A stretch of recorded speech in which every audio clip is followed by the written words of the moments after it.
Greetings, ladies and gentlemen, and welcome to Addis Dialogue with the program. I'm Shifarao Lako. And my guest today is Ato Shifarao Talila. He is the CEO of Ethiopian Electric Utility and will be talking about a host of issues in connection with his office. Do stay with us.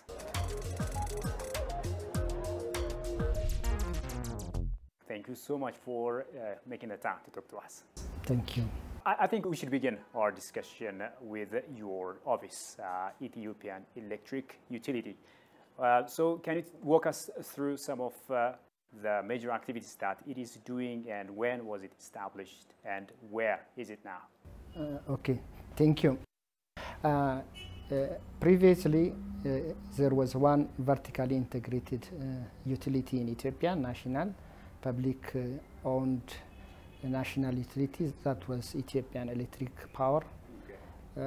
In 2014, the utility was undergone through unbundling, and as a result of unbundling, now there are two national utilities in Ethiopia. One is Ethiopian Electric Power, and the second one is the one which I'm leading, is Ethiopian Electric Utility.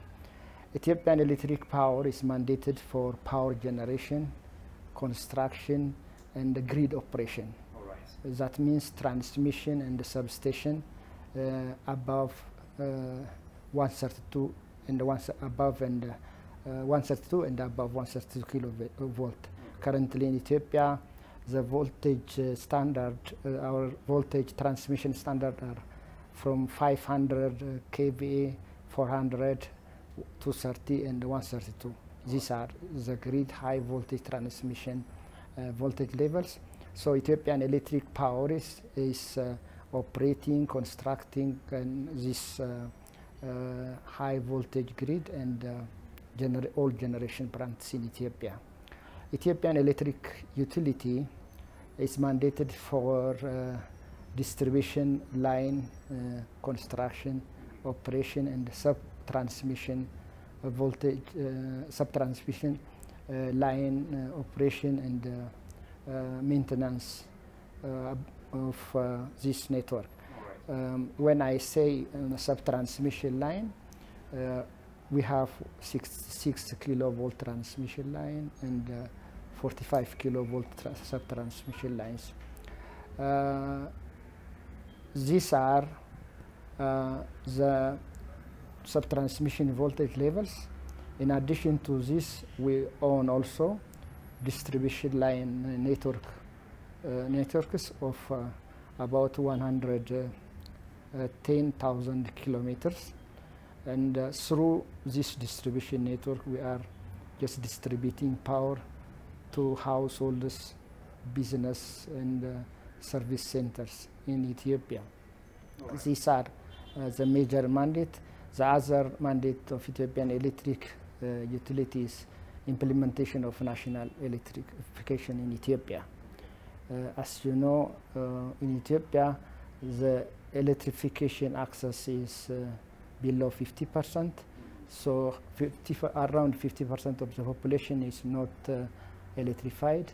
So we have ambitious program in that regard also, and we are implementing the national electrification. Right. So these are the major mandates of Ethiopian Electric Utility. Thank you so much for that explanation. So what are some of the opportunities that you are enjoying, and also what are some of the challenges that you are still facing, that you still have to deal with? Okay, the opportunity we have is in Ethiopia, we have ample renewable energy resources like hydro, solar, geothermal, and wind energy resources. Ethiopia is endowed with ample resource of these renewable energy sources.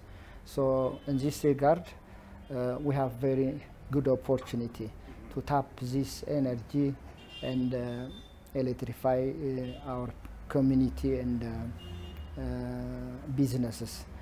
The challenge we have currently is one is financial shortage to tap this energy. to develop hydro power plants, solar power plants, we need to invest a lot. Currently, the main investor in exploiting this energy is only public. It's from public resources, so we see some shortage of capital. This is one. That is in terms of local currency and the foreign currency also. The other challenge is low access to electrification as compared to other African countries. We are almost, you can say, least electrified country in Africa and in the world. So we need to electrify our community. As you know, Ethiopia is a very large country, and all areas of Ethiopia is almost covered with population. They are very scattered, and we need to extend our grid and electrify this community. This requires huge amount of capital investment and expenditure. This is one challenge. The other is, as you can see, Ethiopia is a fast-growing country in Africa, and even you can say in the world. So economic growth is booming in our country. To just feed this fast-growing economy, we need to also extend the electric infrastructure to those new business and investment areas. This is one challenge, even in the existing network in Ethiopia. If you see the capital cities like Addis and the regional cities, the load growth is very fast in this country. So the existing infrastructure, distribution infrastructure and transmission infrastructure is getting saturated because of the high growth of the energy demand in this town. So we need to invest and upgrade the existing network so that we can accommodate new businesses and households in the growing economy.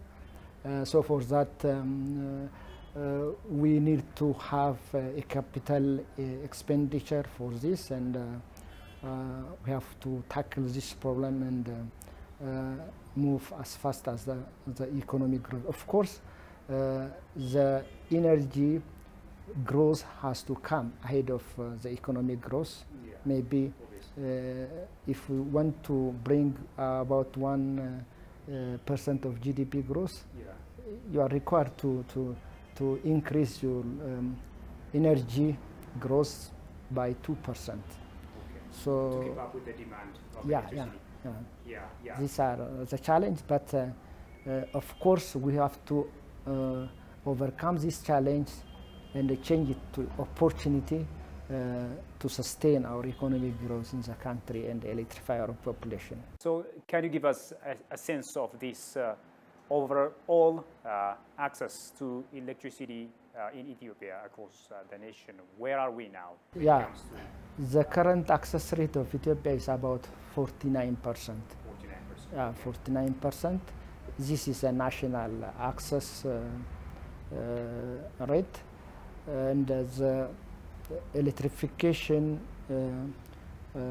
of Ethiopia is from grid and some also from off-grid technologies. In your views, what does electricity mean to Ethiopians? You know, especially to millions of Ethiopians living still in darkness. And in this regard, especially Ethiopian mothers who are still suffering from the toxic fumes and smokes that comes from the fuel. Electricity means is a lot for Ethiopian. If you can see the economic growth, for every economic activity, the main driver is electric energy. To attract investment and to bring investors to Ethiopia, you need to have competitive energy in your country. So one is electricity is a driver, a key driver for economic growth to attract investment. And electric energy means for rural community, it means a health. If you have electric energy, I think you can give quality health service to rural mothers and children also. This is very, very important, even to enhance economic activities in rural areas. Microfinance, small enterprises, enterprises requires electric energy. Even when you do the electrification in rural areas, maybe after a year of that rural town or village electrification, you can see the different services booming in that city, social services, economic activities. So this is a lot. And in terms of environmental protection even, electricity is playing a key role. When you electrify a certain area, you are just avoiding CO2 emission in that area. Maybe rural people are using lamps and diesel generators, and that is polluting. And even if they use biomass, it's very dangerous for the health of our mothers. So this will give, a very good opportunity, even it's contributing to environmental protection. And for our girls, rural area girls, when you supply electricity, they will use, their time, which they waste by collecting firewood in rural areas. They can use that time for productive use, maybe to study, and they can properly utilize their time, and that is a lot for our economy. And now in agricultural sector also. In agricultural sectors, where an area where is electrified, they can even supply for their motors, and so with that they can irrigate their land, and they can increase their productivity also. Yeah, I think this is why many Ethiopians say access to electricity is not a matter of choice, but it's a matter of survival. And that's why many Ethiopians are now pinning their hopes on the Grand Ethiopian Renaissance Dam, which every Ethiopian from all corners of the country, from all walks of life, is contributing share for the success of this mega project. So as an Ethiopian, what are some of your observations of the multiple benefits of this Grand Ethiopian Renaissance Dam, and how should Ethiopians support until its finalization? Ethiopian Renaissance Dam is contributing a lot for our economic growth. As I tried to explain at the beginning, the main challenge for exploiting or utilizing our natural resources like water, hydro power, we need to have a capital for investment. So that shortage of capital investment is overcome by the contribution from our citizens and from the government commitment. When this dam completes, I think Ethiopian economy can benefit a lot from the energy generation from hydro power plant, and we can also electrify more rural areas, communities. So Renaissance Dam is, as you said, it's a survival for Ethiopian citizens. So all citizens are contributing their part, including children and rural mothers and fathers are also contributing to the success of this dam. And upon completion of the dam, we can supply a lot of Ethiopian community and economy also. We can benefit from that dam a lot. This is what we all understand and work to the successful completion of this project. Yeah, I think it's also beneficial when it comes to creating a strong link among the regions in providing electricity. Yeah, Ethiopia, as you know, has already developed some interconnector, energy interconnection with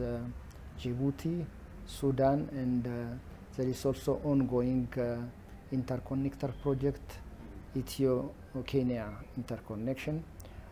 So it will also enhance the economic integration of the neighboring countries, and we are also contributing. We are exporting, renewable energy resources, which contributes a lot for environmental protection, CO2 emission. Some countries where previously they were using thermal power plants, fossil fuels, and this is polluting. Ethiopia is contributing a lot, in just avoiding carbon emission in this country also. In addition to the economic partnership among the neighboring countries, it will also have economic, environmental, and social advantages of the regional countries.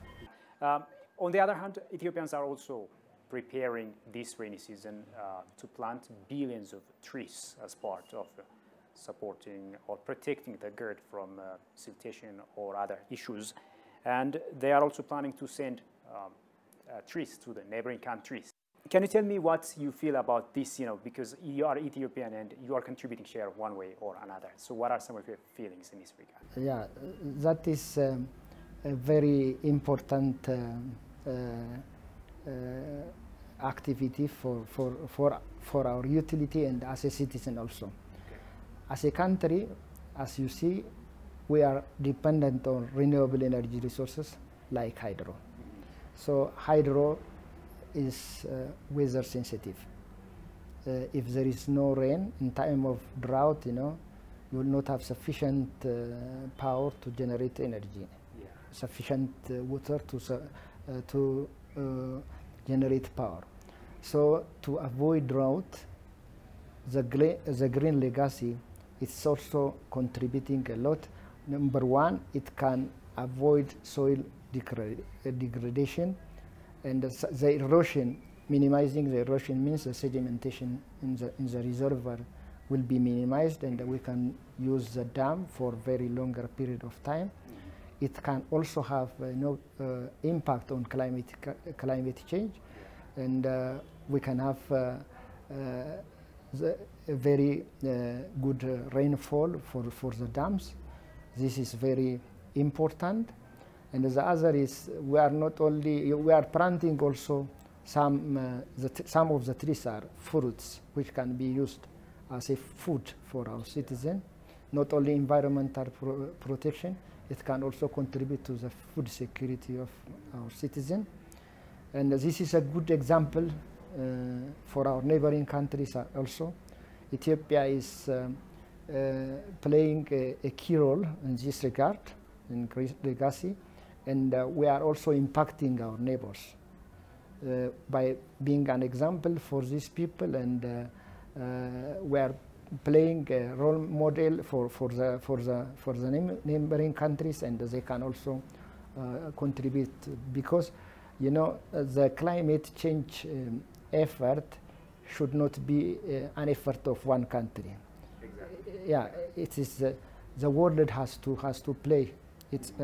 Everybody has to play its part, and in this regard, Ethiopia is fulfilling its mission, and also we are giving good initiative for other neighboring countries, and this is very excellent job we are doing now, and we'll keep up on working hard. Shifarrao Talila, the CEO of Ethiopian Electric Utility, thank you so much for your ideas. Thank you. Thank you. Well, dear viewers, with that, we come to the end of today's program. And thank you so much for your company so far. Until I see you next time with yet another program, it's goodbye from me, Shifarao Lagao. Stay safe and take care.